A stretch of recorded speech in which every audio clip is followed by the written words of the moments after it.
Cuando hablamos de la fisiología muscular, así como hablamos de la parte del sistema nervioso en general, también tenemos que tener una idea de cómo se organiza la parte muscular, ¿no? Vamos a hablar esencialmente de la contracción muscular en este momento, pero recuerden que existen una serie de controles superiores que vienen inclusive desde el sistema nervioso central, regulados por los núcleos de la base, por el cerebelo, que van a finalmente generar el movimiento voluntario tal cual lo conocemos, ¿no? Y evidentemente, no solamente estamos hablando de vías descendentes, sino también hay información que nuestro organismo debe de recibir para poder justamente garantizar que el proceso del movimiento voluntario sea adecuado. Es importante entonces que recordemos que todo está dentro de un sistema, ¿ya? Que todo se encuentra interrelacionado. Empezamos entonces con la anatomía muscular. Entonces, observemos aquí lo que nosotros tenemos son las fibras musculares, ¿no? Las fibras musculares que sí finalmente son lo que se llaman las células musculares. Esas son las fibras musculares y como ven, si observamos en cada fibra muscular, vamos a utilizar el puntero, si observamos en cada fibra muscular a su vez está formada por una cantidad de miofibrillas que se encuentran ahí implicadas, ¿no es cierto? Tremendamente vamos a ver cómo es su estructura, ¿no? Y un conjunto de fibras musculares me va a dar lo que se llama un fascículo o un haz, que a su vez están cubiertas por lo que le llamamos ya el epimicio. Si observamos en la lámina, en la parte derecha de la lámina, nuevamente tenemos al músculo, tal cual lo conocemos, tranquilamente puede ser un bíceps, por ejemplo, y cada una de las células efectivamente son las denominadas fibras musculares. Si hacemos un corte a cada una de las fibras musculares, vamos a ver que en su eje transversal es como que tuvieran bandas claroscuras, que eso se forman por la interrelación de lo que se llaman los miofilamentos. Hay miofilamentos gruesos y delgados y por eso es que finalmente al corte se logran ver así. Tenemos lo que se llama la sarcómera, que ustedes saben que esta sarcómera es la que está limitada por dos líneas Z. Ahora vamos a ver con detalle. Esta es la unidad funcional de la contractura muscular, ¿no? Y aquí tenemos lo que se llama también la banda A, que es la banda oscura, ¿no? Y la banda I, que es la banda clara, que es importante. Y esta banda H, que es la banda discretamente más clara dentro de la banda A. ¿Ya? Es importante que recordemos que tenemos filamentos gruesos, esencialmente la miosina, y filamentos delgados, esencialmente la troponina, pero tenemos otros más. Entonces, todo esto es importante recordar para que podamos entender cómo es que finalmente se da la contracción muscular. Las fibras musculares están divididas entonces en varios grupos diferentes de fibras, dependiendo de la velocidad, digamos, de la contracción muscular. Observemos las fibras más lentas, que son las de tipo 1, o fibras más rojas también, ¿no? Si ustedes ven más color, y las fibras 2A, que son las intermedias o algo pálidas, y las fibras 2B, que son las fibras blancas, ¿no? Que son las de más rápida acción, dicho sea de paso. Entonces, recordemos esto porque esto también es pregunta del residente. ¿Cuáles son las lentas? ¿Cuáles son las rápidas? ¿Cuáles son las intermedias? Ahí están entonces los tres tipos de fibras. Observemos también aquí en la lámina cómo se distribuyen estas fibras y qué características tienen cada una de ellas. Para empezar, su diámetro, eso lo vamos a ver en una lámina posterior, pero miren el diámetro de las fibras 1 son pequeños, ¿no? Y las 2B son las que tienen el tamaño, el diámetro más grande. Entonces, observemos la cantidad de mitocondrias que tienen, por ejemplo, las más abundantes es de las fibras más lentas, las que son de largas distancias, ¿no? Entonces, iban bajando progresivamente. Lo mismo el aporte, evidentemente, de sangre y nutrientes debe ser mayor en estas fibras, ¿no? Y por eso es que tenemos justamente estas características. Repasar esto también, por favor, porque también suelen preguntar. Pero lo tenemos, creo que, más claro aquí, diría yo. Mire, observemos las fibras y las lentas, que son las rojas, por eso les ponemos estos iconos, ¿no? Y, por ejemplo, un ejemplo de fibras lentas tenemos en el músculo sóleo, ¿ya? Un ejemplo de fibras intermedias en los gemelos o gastrocnemio, y un ejemplo de que son los movimientos de los músculos extraoculares del ojo, ¿ya? Entonces, hay que recordar, estos son lo que llamamos fibras blancas, ¿ya? Ya hemos comentado entonces que cada fibra muscular contiene en su sarcoplasma cientos o miles de miofibrillas y cada miofibrilla va a contener los miofilamentos con un ensamblaje complejo que justamente le van a dar esa arquitectura especial al músculo para la contracción, ¿ya? Hay proteínas o miofilamentos contráctiles que son gruesos y delgados, además de proteínas asociadas que tenemos que revisar en esta mañana. Empecemos entonces con los filamentos gruesos y delgados, que son muy importantes en la contracción muscular. Entonces, aquí tenemos las fibras de miosina, como pueden ver, que tienen la forma de un bastón de golf. Ahí las tenemos, la cabeza de las fibras de miosina, que son los filamentos gruesos. Y el complejo de filamentos delgados los tenemos ahí esencialmente formados por troponina, pero tenemos también tropomiosina, que lo pueden ver ahí, de la manera de unas cuerdas que los tienen ustedes en la lámina. Tenemos los 3 tipos de troponinas, la troponina C, la troponina I, la troponina T. Vamos a ver cada una de las cuales tiene funciones diferentes. Entonces, todo este complejo es el que va a generar justamente la contracción muscular. Hablando de los filamentos delgados, entonces, acá ya los tenemos nuevamente. Entonces, los filamentos delgados están donde de línea Z al borde de la zona H, ¿ya? Al borde de la zona H, y están formados por actina, por troponina y por tropomiosina. Son los 3 filamentos delgados. El filamento de actina es una proteína globular, que es lo que tenemos ahí, estos circulitos, ¿no? Están alrededor de la tropomiosina en el centro y la troponina ubicada a intervalos regulares, que es lo que están colocándose acá. Recuerden que tenemos varios tipos de troponinas. La troponina de tipo C es la que se une al calcio, ¿sí? La troponina 1, que es inhibidora, y la troponina T, que es la que se une a la tropomiosina. Entonces, es importante que recordemos estas moléculas, por favor. ¿Ya? Ahora los vamos a ver en detalle, pero recordemos el complejo de los filamentos delgados, prácticamente basados en actina, pero con participación de las troponinas, que son 3, y la tropomiosina. Ok. Ya tenemos acá justamente los filamentos gruesos o de miosina, que son cadenas pesadas en alfa hélice, que forman cuerpo con cabezas globulares en el extremo. Observemos justamente estas características. características, ¿ya?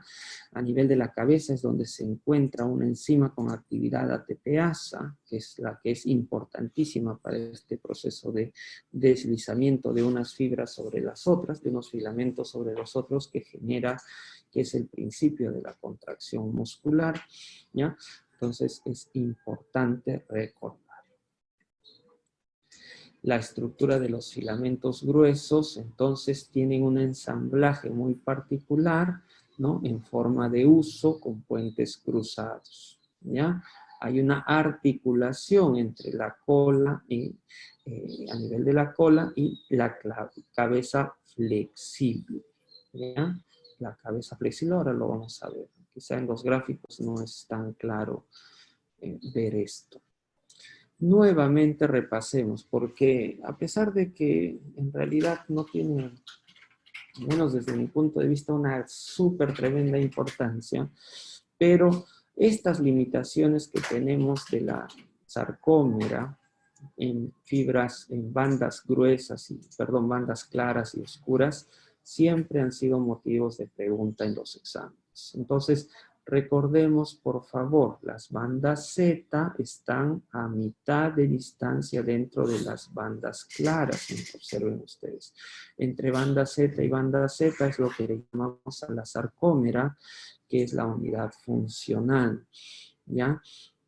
La unidad funcional. La banda A es la banda oscura, ¿ya? La banda A es la banda oscura. Es una banda densa que está entre dos bandas I, ¿ya? Eso es lo que genera, digamos, la banda A, con superposición de actina y de miosina. Y contiene, evidentemente, a la línea H que está al interior, la línea H, ¿ya?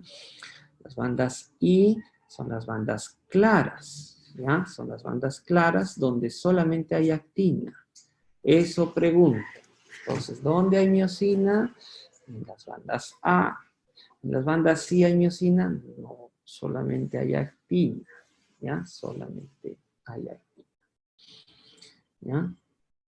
Es importante recordar entonces eso. Y acá, yo creo que esto es lo mejor para poder entender. Nuevamente tenemos la distribución de las bandas y como pueden ver en esta animación, esto es lo que finalmente ocurre cuando se da la contracción muscular.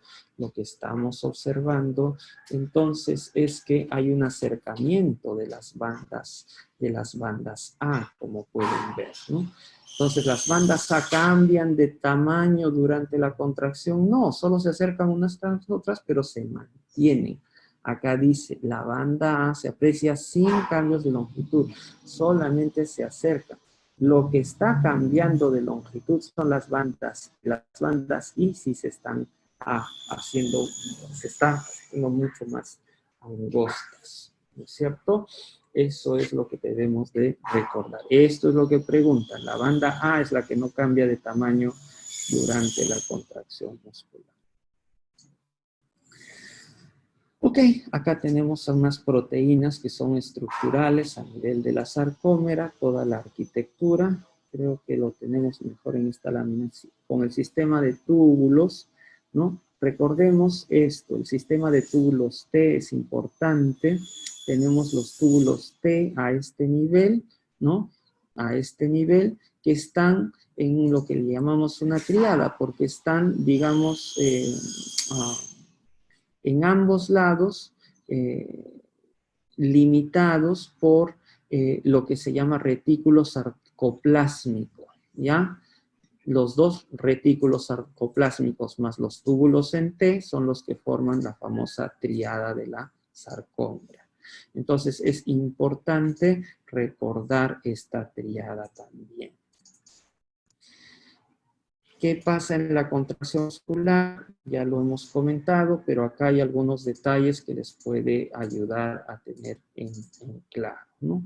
Hay una difusión del potencial de acción sobre la membrana muscular y el sistema de túbulos T. Entonces ya hemos visto lo que es el potencial de acción. Se aperturan canales dependientes de voltaje en las cisternas. Luego hay una difusión del calcio en la sarcómera, ¿sí? que entra en contacto con las fibras de actina en la subunidad de tropomiosina que se liga al calcio. Inactivan a esa subunidad, ¿sí? Por eso se recuerdan que había una troponina inhibitor.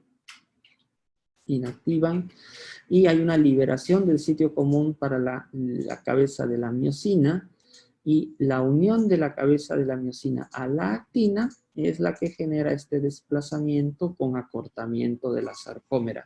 ¿Qué es lo que hemos visto acá? Acá está el acortamiento justo de la sarcómera. Ahí lo vemos nuevamente. ¿Se dan cuenta? Las dos bandas Z se están acercando unas con otras. ¿Sí? Okay.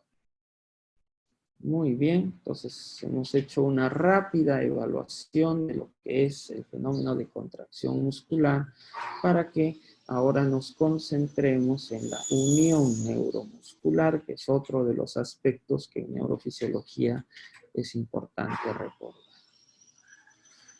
Muy bien.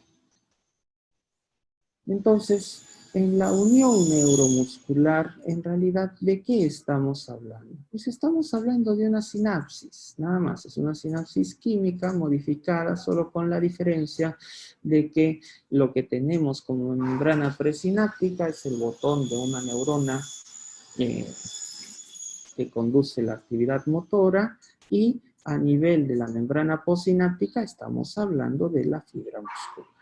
Entonces, a eso se le llama unión neuromuscular. Como ven acá es una sinapsis química, y la particularidad en la unión neuromuscular es que el receptor, el neurotransmisor que es por excelencia el que está activándose aquí es la acetilcolina. Entonces, la acetilcolina es el neurotransmisor por excelencia en la unión neuromuscular. Recordemos eso también. ¿Qué pasa en esta unión neuromuscular? ¿Qué eventos son los que ocurren para que se dé justamente la activación del potencial que finalmente va a generar la contracción muscular? Entonces, esta serie de pasos. Tenemos una liberación cuántica de la acetilcolina. ¿Qué cosa es una cuanta? Es una cantidad equivalente de 6 a 10.000 moléculas de este neurotransmisor, ¿ya? De 6 a 10.000 moléculas de este neurotransmisor acetilcolina. Un paquete cuántico, entonces, es liberado a través de la zona de la liberación en la hendidura sináptica, ¿no? Alrededor de ¿cuántas? 200 cuantas por vez, ¿no? Que es suficiente para pasar el umbral. Ya sabemos que es el umbral, alrededor de menos 55 milivoltios, para que justamente se genere un potencial de placa terminal, que es el potencial de acción a nivel de la transmisión neuromuscular. Un potencial de placa terminal, ¿ya? Esta liberación cuántica, recordemos que no solamente se da en un momento específico cuando ya se va a dar este potencial, sino que hay una liberación espontánea también, mínima, que justamente le da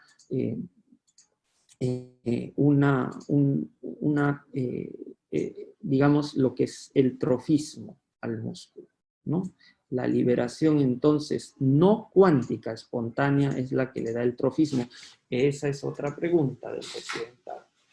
La liberación no cuántica es la que permite el trofismo muscular, ¿ya? La liberación no cuántica de la acetilcolina.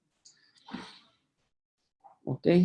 Acá tenemos la liberación cuántica. Recuerden que entonces por cuántas es que se libera la hendidura sináptica, es utilizada a través del receptor, y luego hay una recaptación y una degradación también de la acetilcolina rápidamente. Por esto es que vemos que van cayendo todos estos potenciales.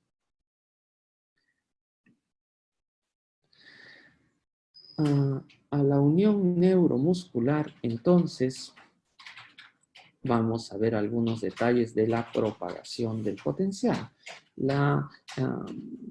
El potencial de acción propagado por el axón motor invade y despolariza el terminal posterior del axón. presináptico. ¿Ya? Recuerden, hay una despolarización del terminal presináptico. Hay apertura de canales de calcio, voltaje dependientes, ingreso de calcio. Esto ya lo habíamos visto en general en la sinapsis química, ¿no? Que justamente hace que ocurra la liberación del neurotransmisor. Entonces hay alrededor de 70 vesículas que van a unirse a nivel de la membrana presináptica para hacer esta liberación cuántica de la acetilcolina. La acetilcolina va a difundir a través de la hendidura, ¿no? Para unirse a su respectivo neurotransmisor postsináptico. Parte va a ser al mismo tiempo inmediatamente catabolizada o degradada por su enzima, que es la acetilcolinesterasa, y la otra parte va justamente a estimular la membrana postsináptica. Acá ya estamos viendo varias cosas, porque esta frase traduce una gran cantidad de situaciones que hacen que se altere este paso y genere una cantidad tremenda de enfermedades. Por darles un ejemplo, en la miastenia gravis lo que tenemos es anticuerpos contra el receptor postsináptico de la acetilcolina, y por lo tanto la acetilcolina aparece y al no tener el receptor que está prácticamente dañado postsináptico, rápidamente es degradado por la acetilcolinesterasa y se impide la transmisión neuromuscular, generando debilidad muscular, que es justamente el síntoma más importante en esta enfermedad. La apertura de complejos receptor canal por alrededor de 1 milisegundo, etc. Y el potencial postsináptico terminal puede dar lugar a un potencial de acción que genera la contracción muscular. Ok. Otro concepto que también es importante para nosotros recordar en esta sesión es lo que le llamamos, o a qué le vamos a llamar, una unidad motora. Le llamamos una unidad motora a justamente este complejo que se utiliza de que una neurona motora, que claro, está partiendo de la médula espinal, tiene capacidad de estimular o inervar a varias fibras musculares en simultáneo, ¿ya? A varias fibras musculares en simultáneo. Entonces, una motoneurona y todas las fibras musculares que inerva, eso se compone o se conforma en una unidad motora. Estas fibras musculares pueden estar organizadas en serie o pueden estar organizadas en paralelo. Vamos a ver eso ahora en un momento. Una fibra muscular solamente recibe una única unidad motora. Sin embargo, una unidad motora puede inervar hasta 5.000 fibras musculares, recuerden eso. ¿Ya? Entonces, y un potencial de acción, esa es la importancia. El potencial de acción que se genera por esta neurona va a activar a todas las fibras musculares asociadas a esta. Entonces, funciona precisamente como un complejo, por eso le llamamos unidad motora. ¿Ya? Entonces, la organización de las fibras musculares, como ven, a nivel de la unidad motora pueden ser tanto organizaciones en paralelo, como vemos aquí, o organizaciones en serie. ¿Ya? La unidad motora, acá también tenemos una forma de analizarlas, se caracteriza porque la activación de estas unidades motoras que contienen fibras musculares pueden ser de diverso tipo, tanto fibras musculares rápidas, fibras musculares intermedias y fibras musculares lentas.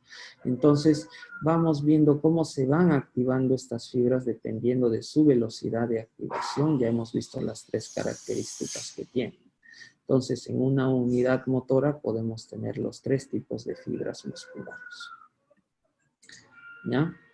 Ya hemos visto también el tema de las fibras musculares que tienen que ver justamente con los tipos diferentes que hay. Entonces, la velocidad de activación del músculo relacionado al tipo de actividad de ATPasa de la miosina es lo que va a generar justamente estos cambios. ¿Ya? Las isoformas rápidas y lentas se tienen que ver con la inervación motora selectiva para uno y para otro lado, tanto para las fibras rápidas como para las fibras intermedias como para las fibras lentas. Acá tenemos algunas características adicionales de las fibras, ya hemos visto sus características en cuanto a color, pero esto tiene que ver esencialmente su tinción para la ATPasa, por la cantidad de ATPasa que consume. ¿Ya? Entonces, la contracción lenta, las fibras lentas, ya hemos dicho que son las de tipo 1, las más rápidas son las 2B, ¿no? Y entonces estamos viendo estas características. Hay fibras 2C también, que son las fetales, que esas no las hemos comentado, pero están también incluidas allí. Me disculpan un momento, por favor, que tengo una llamada insistente, un minutito, ¿ya? Voy a...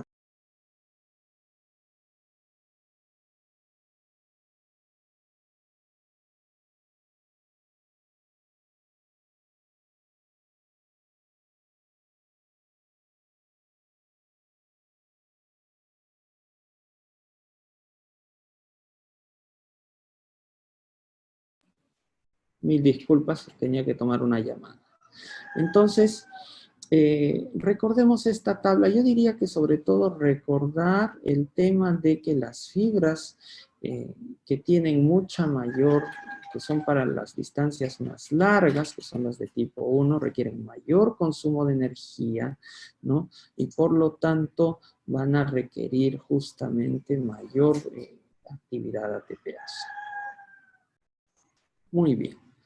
Toda la parte muscular la hemos visto rápidamente, pero es importante. Yo diría que antes de entrar al sistema nervioso autónomo, que son otro tema que tenemos que tocar con un poco de detalle, es que recordemos que los temas que más importan es la parte de la contracción muscular, la parte de la sarcómera, recuerden las bandas Z, las bandas H, las bandas A, cómo se da la contracción muscular. Ya el concepto, sobre todo de una placa, de una unidad motora, es importante también. Yo diría que de la parte muscular, esas son las preguntas que se nos suelen hacer. Y de la unión neuromuscular, recuerden lo que hemos conversado de la sinapsis química que esta representa, de la acetilcolina como su principal neurotransmisor, de estas cuantas de acetilcolina que se van a generar este potencial propagado terminal a nivel de la fibra muscular para generar la contracción muscular. Recuerden también que en la hendidura están presentes también una enzima que degrada la acetilcolina rápidamente, que es la acetilcolinesterasa. ¿Ya?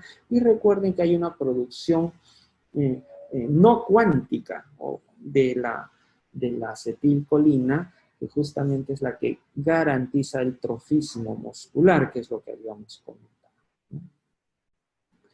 Vayamos a ver ahora el sistema nervioso autonómico. El sistema nervioso autonómico. Lo puse al revés. Vamos a cambiar esto. Es un sistema autonómico. Vamos a ponerlo acá. El sistema nervioso en general, cuando yo les hablaba del sistema, de la visión normal, global del sistema nervioso, hay otra clasificación que hablamos del sistema nervioso de relación, ¿no? O el sistema nervioso somático, que es el sistema voluntario, ¿no? Voluntario. Pero también tenemos un sistema vegetativo, entre comillas autonómico, que es involuntario, ¿no? Entonces, en este sistema tenemos neuronas centrales y periféricas, hay mecanismos de excitación o inhibición que van por rutas separadas, que esa es una de sus características, y tenemos que estudiarlos también porque son muy importantes, muy importantes. Observemos en la lámina cómo se diferencia. Mientras en el sistema somático, que es el de todo el voluntario, tenemos una neurona con un axón que ya sea en una o dos sinapsis va a terminar haciendo un efecto en un órgano efector. Por ejemplo, en este caso estamos hablando del músculo esquelético, ¿no? O en el caso de igual de las fibras sensitivas también tenemos un efector, pero estamos hablando de un sistema así. En el caso del sistema motor autonómico, lo que vamos a tener, miren, como mínimo son 2 neuronas. En el caso de este sistema, tenemos una primera neurona que está haciendo estación en un ganglio autonómico, que le llamamos la fibra preganglionar, recuerden esto, y tenemos una fibra postganglionar, que es la que justamente va ya directo al órgano efector. En este caso, los órganos efectores para el sistema autonómico esencialmente son el músculo liso, ¿no? Las glándulas y el músculo del miocardio. Entonces, tenemos esta diferenciación, ¿sí? Esta diferenciación. Entonces, aquí tenemos ganglios autónomos y acá tenemos ganglios somáticos, vamos a decir, ¿no? Entonces, ya vemos una primera diferenciación entre el sistema nervioso somático y el sistema autónomo vegetativo. Observemos entonces lo que conocemos todos como el famoso sistema nervioso autónomo, que son el sistema simpático y el sistema parasimpático.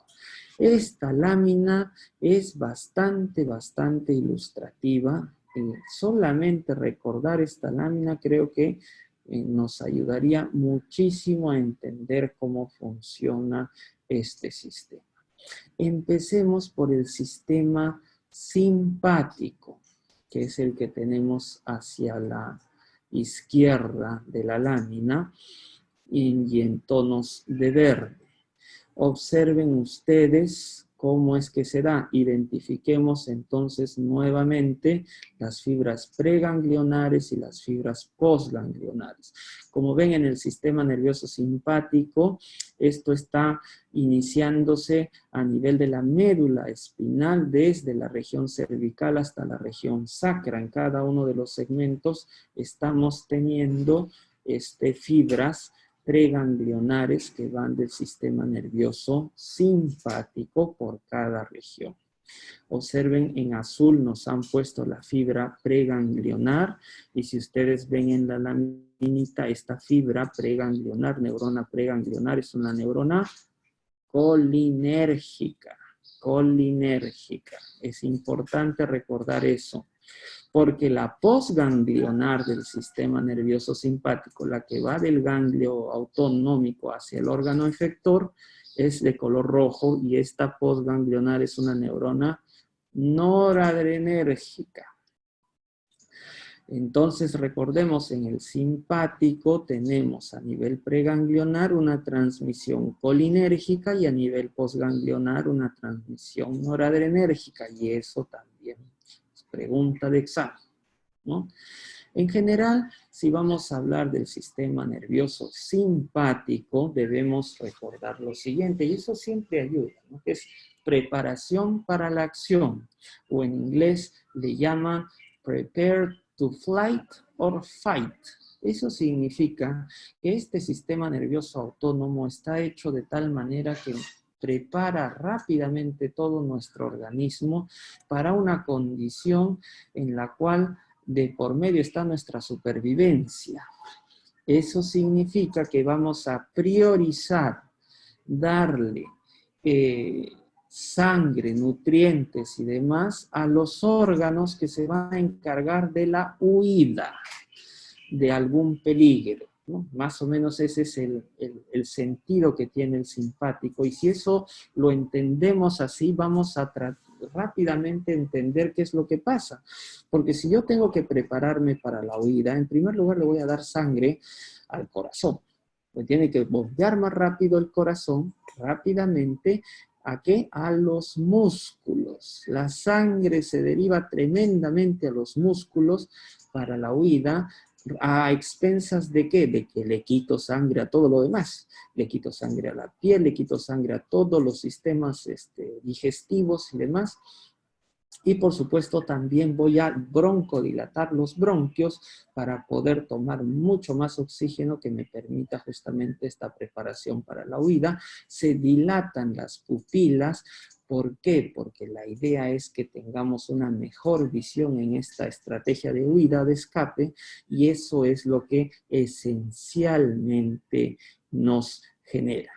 Hasta ahí podemos entender, por supuesto que hay compromisos diferentes a nivel de los órganos del aparato urinario, inclusive del aparato genital, ¿no? Entonces, por ejemplo, y esto también preguntan, el tema de la eyaculación tiene que ver con un mecanismo autonómico simpático. Y, por ejemplo, la erección tiene que ver con un mecanismo autonómico parasimpático. ¿Ya? Creo que es obvia la diferencia y es fácil el acrónimo para recordar, porque eso también suelen preguntar. Lo mismo a nivel de la vejiga, por ejemplo, tenemos que el efecto simpático es el relajamiento del músculo vesical. Y el efecto opuesto es el que vamos a conseguir por estímulo parasimpático. Entonces, hay que tener en cuenta estos aspectos también, ¿sí?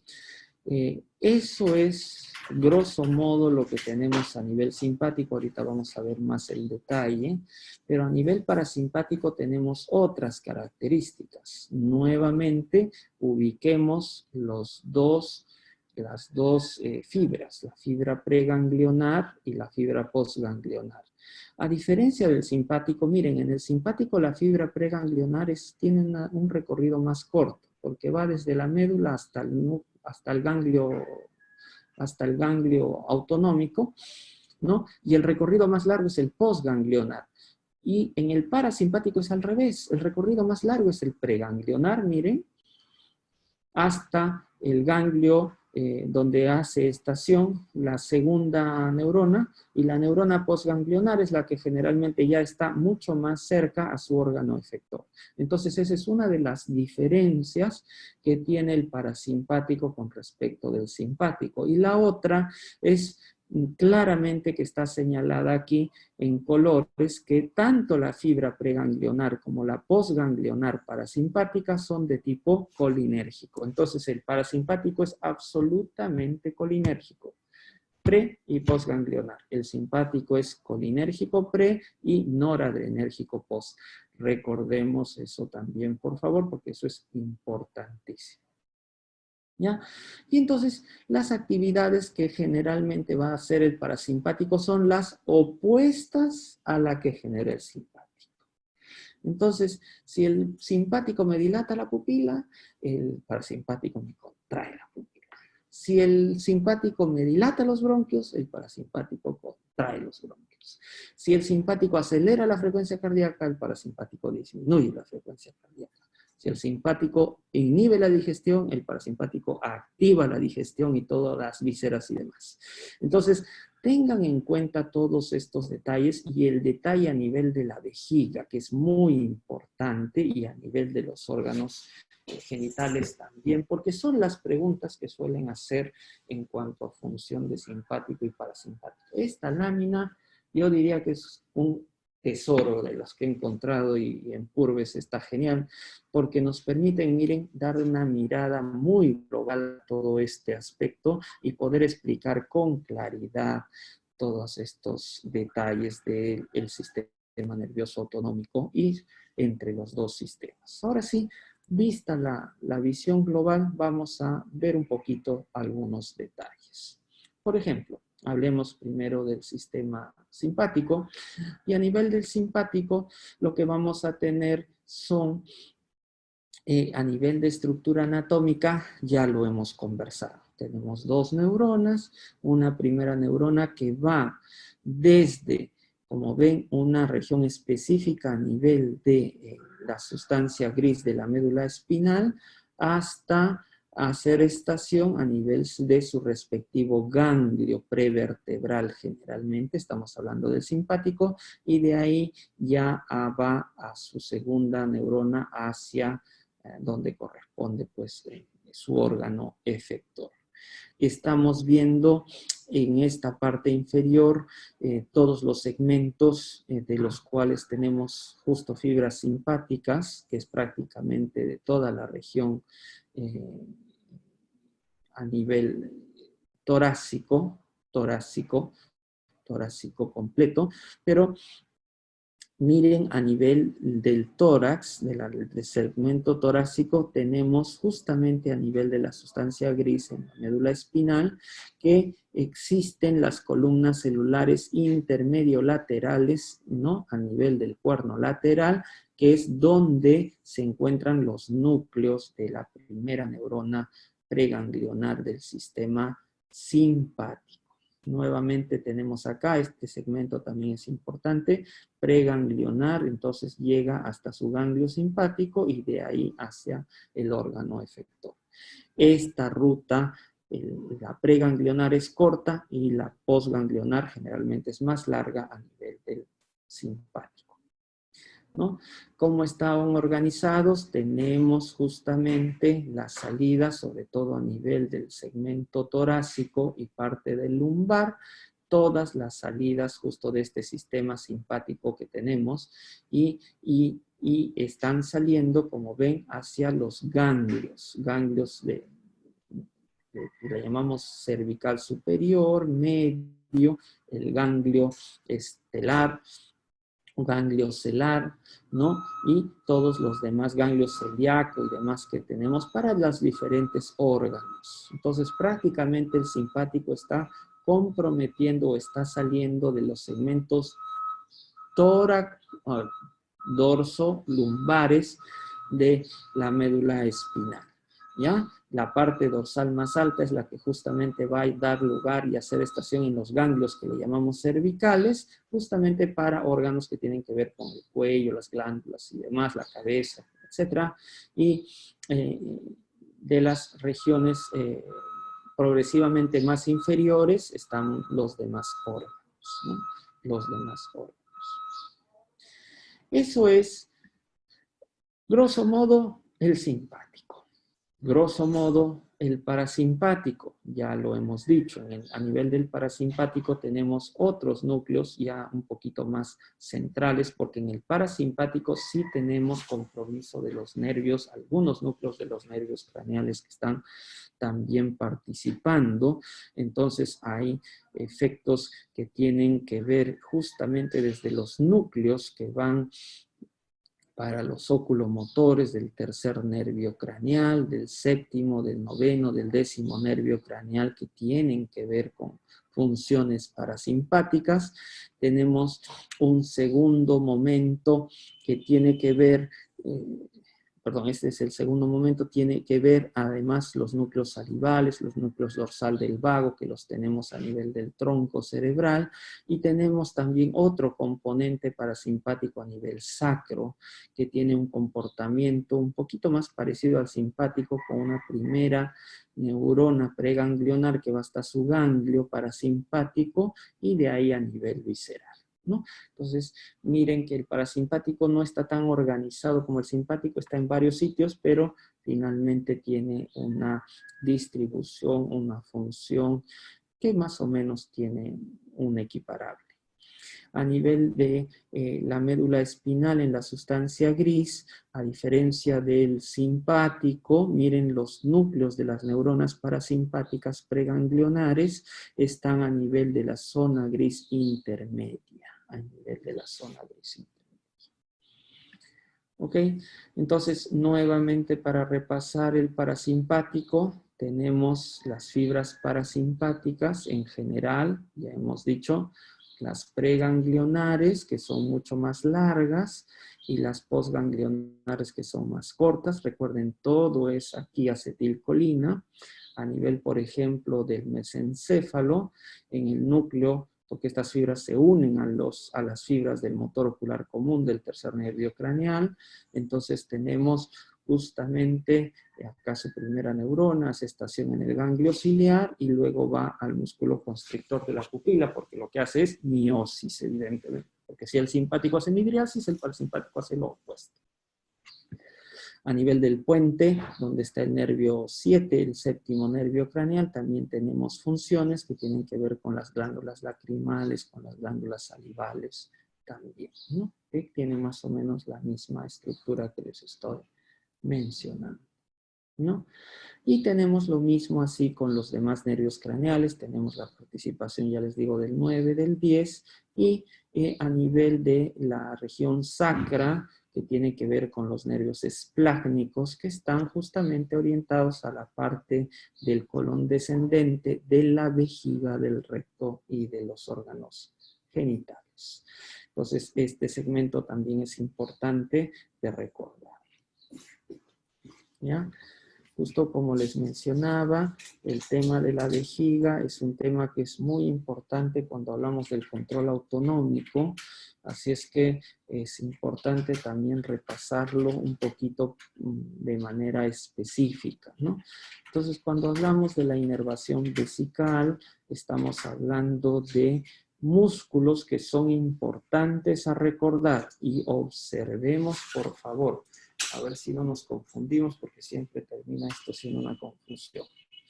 Los músculos a nivel de la vejiga, tenemos al detrusor, ¿no? Que es el músculo que forma la pared de la vejiga, que se proyecta hacia la uretra, forma, el detrusor es el que forma el esfínter interno, ¿ya? Ahora, y luego tenemos el trígono de la vejiga, que es el que rodea el cuello de la vejiga. Entonces, hay dos músculos ahí que debemos de recordar. Por inervación simpática, tenemos una inervación que va desde los segmentos tóraco-distales segmentos torácicos del 11-12 hasta la primera y segunda lumbar, con inervación simpática hacia el detrusor, ¿ya? Hacia el detrusor, con beta inhibidores y alfa excitatorios en el trígono vesical. ¿Qué da como conclusión esta inervación simpática? Un llenado con relajación del detrusor y la contracción del trígono. Un buen cristiano, orinas. ¿Ya? Eso es lo que pasa. Y en el parasimpático, más bien lo que se da es el efecto opuesto y se contrae justamente el detrusor, ¿ya? Y ahí lo que tenemos es el efecto opuesto. Entonces, la micción es una estimulación parasimpática. ¿Por qué? Porque el parasimpático contrae el detrusor. Ahí viene pues el parasimpático contrae el detrusor y solamente por contracción del detrusor hay estimulación parasimpática. Pero al mismo tiempo, para que ocurra la micción, tiene que haber una disminución de la inhibición simpática. Porque si no bajamos esta contracción del trígono vesical, no importa que el detrusor se haya relajado, lo que quieran, pero si el trígono está cerrado, no hay manera de que pueda salir la orina. Entonces se necesita una depresión de inhibición simpática, ¿ya? Y una inhibición de la contracción voluntaria del esfínter externo. Recuerden que orinar no solamente es una función involuntaria, tiene un componente involuntario, pero obviamente tiene un componente voluntario, gracias a Dios, ¿no? Pues no imagínense los problemas que tendríamos. Entonces, la micción en general tiene estos tres componentes. Hay una estimulación parasimpática por la la contracción del detrusor para que la orina salga, pero hay una depresión de la inhibición simpática precisamente para el tema del esfínter interno que tiene el detrusor y también y sobre todo por el trígono, que es inervado por el simpático. Y hay una inhibición de la contracción voluntaria del esfínter externo. Eso ya es por un mecanismo que ya no es autónomo. Entonces, recordemos esos detalles. Y acá nuevamente los tenemos, tanto el efecto simpático como el efecto parasimpático, que finalmente tenemos a nivel de la vejiga. ¿Ya? A nivel de la vejiga.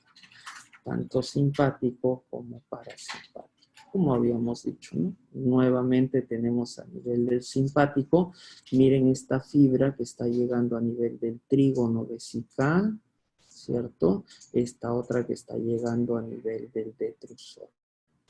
Y tenemos acá las fibras parasimpáticas que literalmente solamente están a nivel del detrusor con un efecto de contraer el detrusor. En cambio, las fibras simpáticas lo que hacen es relajar el detrusor. ¿Sí? Okay. Muy bien. Hay algunos detalles que también tienen que ver con, dado que los potenciales que se generan a nivel simpático, preganglionar, y a nivel de todo el parasimpático tienen que ver con fibras de tipo acetilcolina, es importante recordar algunos detalles. Por ejemplo, los receptores que tienen que ver a este nivel son receptores de tipo muscarínico, ¿ya? De tipo muscarínico, con una serie de pasos que tienen que ocurrir además. Vamos a avanzar porque si no, no vamos a acabar, ¿no? Entonces, aquí en este proceso no estamos hablando de una placa terminal, no hay potencial de placa terminal. Recuerden que el potencial de placa terminal solamente se refiere a la placa mioneural, ¿no? A la placa mioneural. En cambio, acá estamos hablando de sistemas diferentes, mediados por receptores muscarínicos, pero que están acoplados a un sistema de segundos mensajeros, donde el fosfoinositol tiene una función importante. Entonces, no es exactamente los mismos mecanismos que generan la contracción en este tipo de actividad autonómica. ¿Ya? Entonces, también tenemos mecanismos que van a generar una contracción lenta. ¿Ya? Entonces, para la contracción lenta, también tenemos la participación de actina y de miosina. Hay una proporción de miosina que es menor, ¿no? Por distribución central, ¿no? Y la proporción de actina periférica, ¿ya? Hay otras proteínas que también intervienen. Ok. Que recuerden también, evidentemente, estos mecanismos son los que, por ejemplo, para el sistema autonómico van a funcionar, porque hay mucho músculo liso que terminan activando y tienen que ver justamente con el fosfoinositol, tienen que ver con el calcio, vías mediadas a través de segundo mensajero, ¿ya? Vías a través de segundo mensajero, ¿ya? Ok, acá tenemos algunos péptidos que actúan también como neurotransmisores, entonces hay que también considerar algunos de ellos, ¿no? El óxido nítrico, recordemos, a este nivel, yo les había comentado, el óxido nítrico puede ser tanto excitatorio como inhibitorio, pero en este nivel es excitatorio en principio, tanto para el músculo como para la secreción. El péptido inhibidor vasoactivo termina siendo excitatorio a nivel de las fibras musculares de células secretorias y vasodilatador entérico, ¿ya? Entonces hay que recordar esos detalles también. Muy bien, hemos avanzado con el segundo bloque de textos que tiene que ver con el sistema nervioso autonómico. Grosso modo, entonces, recordemos que para el sistema nervioso autonómico tenemos que recordar que en el simpático estamos hablando de fibras preganglionares y postganglionares, las preganglionares mediadas por acetilcolina, las postganglionares por noradrenalina. En el caso del parasimpático, pre y postganglionares son por noradrenalina, por acetilcolina, ¿no? Hemos quedado claramente que en el caso del simpático tenemos que ocurren una serie de cambios autonómicos en preparación para la huida, preparación para la acción, por eso se da prioridad al músculo cardíaco, al músculo en sí, para que haya más sangre para la huida, a expensas de quitarle actividad tanto a las vísceras intraabdominales como a la piel. Pero al mismo tiempo también tenemos un efecto a nivel de la pupila, por ejemplo, con dilatación de la pupila para tener una mejor visión para la huida. Entonces, eso es lo que está ocurriendo con el simpático y el parasimpático generalmente con las opciones opuestas. Hemos hablado con detalle de la función que tiene que ver con la vejiga, porque tiene una función muy particular, con un efecto simpático muy específico del simpático, tanto a nivel del trígono y el detrusor, con un efecto específico del parasimpático a nivel del detrusor. Hemos dicho que la anexión finalmente va a depender de tres componentes, de que se active el simpático, ¿no? De que disminuya la acción del, perdón, que se active el parasimpático, que disminuya la acción del simpático y del control voluntario. Entonces creo que eso es lo más saltante y destacable de la parte autonómica.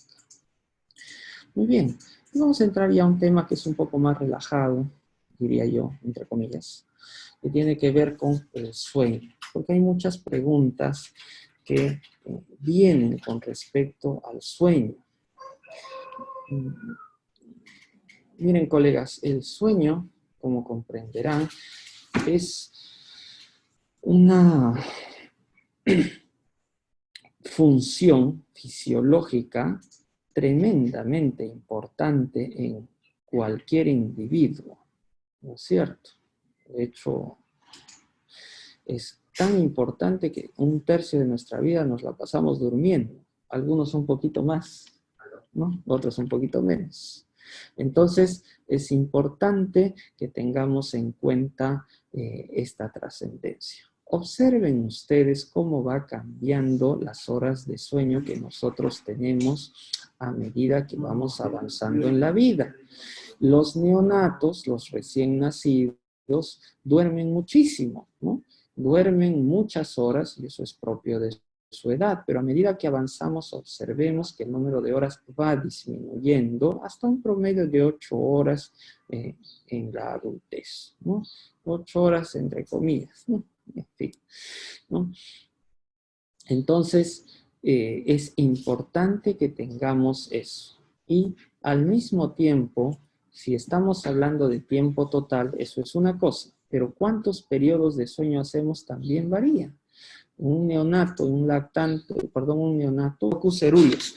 Pues acuérdense, hemos visto que ver con cosas autonómicas y a eso es sueño REM, para que siempre recordemos. Y lo que sí hay que recordar es enuresis, sonambulismo, solamente en el sueño de las lentes. Ok. ¿Qué pasa cuando no dormimos?